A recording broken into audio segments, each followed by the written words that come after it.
Bonjour, pour cette première vidéo de l'année, nous allons discuter de la structure de l'œil. L'œil est un organe sensoriel qui est relié au cerveau par le nerf optique. Si l'on regarde la structure de l'œil chez ce vertébré, le merlan, qui est un vertébré comme l'homme, déjà d'aspect extérieur, on voit que c'est une forme à peu près globuleuse.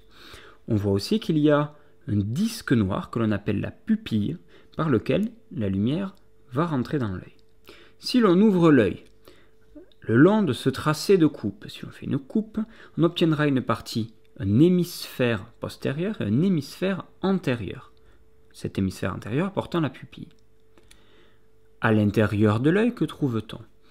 Nous trouvons plusieurs couches concentriques. Regardez par exemple ici, cette couche concentrique intérieure, une autre qui semble colorée en noir, un peu plus externe, enfin une blanche encore plus externe. Ici, sur l'hémisphère antérieur, on retrouve le trou, entre guillemets, qui était la place de la pupille, qui est rempli par le cristallin, et d'autres structures, notamment, on va voir l'iris ou les corps ciliaires.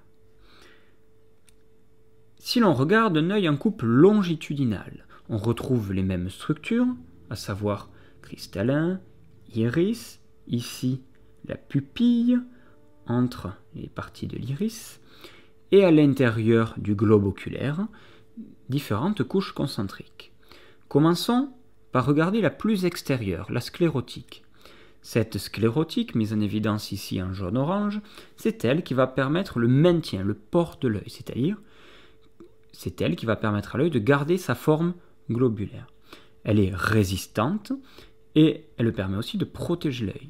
Elle se continue à l'avant de l'œil, en cornée, la couche la plus externe ici de l'œil. Cette cornée est transparente, bien évidemment, vu que les rayons lumineux vont passer à travers. À l'intérieur de cette sclérotique se trouve la choroïde. C'est elle la couche pigmentaire, c'est-à-dire la couche qui était de couleur noire. Elle porte des colorants noirs, mais elle porte aussi une grande quantité de vaisseaux sanguins.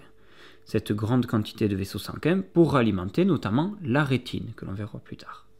Cette choroïde se poursuit à l'avant de l'œil en iris, une couche irisée ou très colorée, c'est elle qui donne la couleur de l'œil, marron, vert, bleu, etc.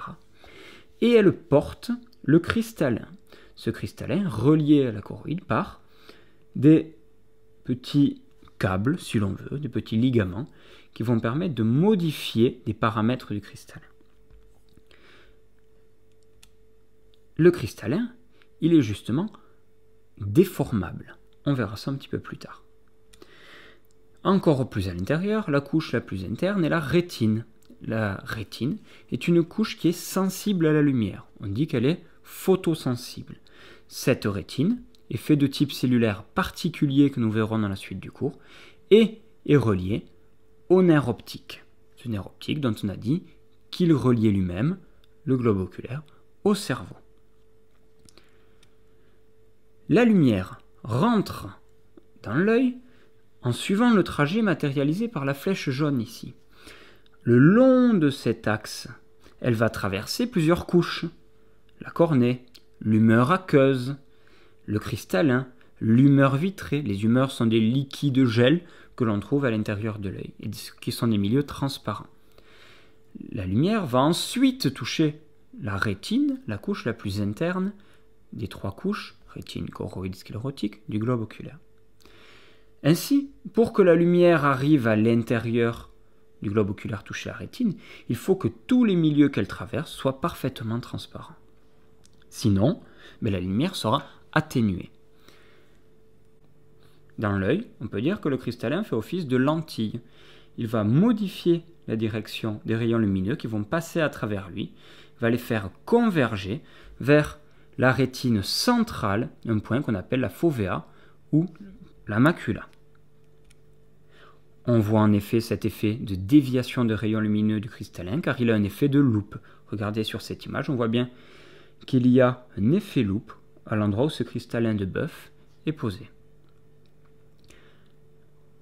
On peut ainsi assimiler l'œil, le fonctionnement de l'œil, celui d'un appareil photoréflexe, avec le rayon lumineux qui traverse des lentilles qui vont toucher une couche photosensible et qui traversent entre la lentille et la couche photosensible une chambre noire. Cette chambre noire étant tout simplement l'intérieur du globe oculaire, tout ce qui est à droite sur le schéma précédent du cristallin. Une des autres composantes de l'appareil photo que l'on retrouve dans l'œil est le diaphragme qui permet de réguler la quantité de lumière qui rentre à l'intérieur de l'œil. On peut voir sur ces deux vidéos l'action en parallèle du diaphragme de l'appareil photo et de l'iris de l'œil qui joue le rôle de diaphragme. Lorsque la lumière est trop importante, le diaphragme diminue le diamètre de la pupille afin de faire entrer moins de lumière dans l'intérieur de l'œil. Ainsi, on peut dire que l'œil est un appareil optique qui permet de capter de la lumière. Tout comme l'appareil photo, il est muni de différentes structures qui permettent de réguler la quantité de lumière qui rentre à l'intérieur de lui, comme le diaphragme, par exemple, chez l'appareil photo, qui est assimilable à l'iris de l'œil.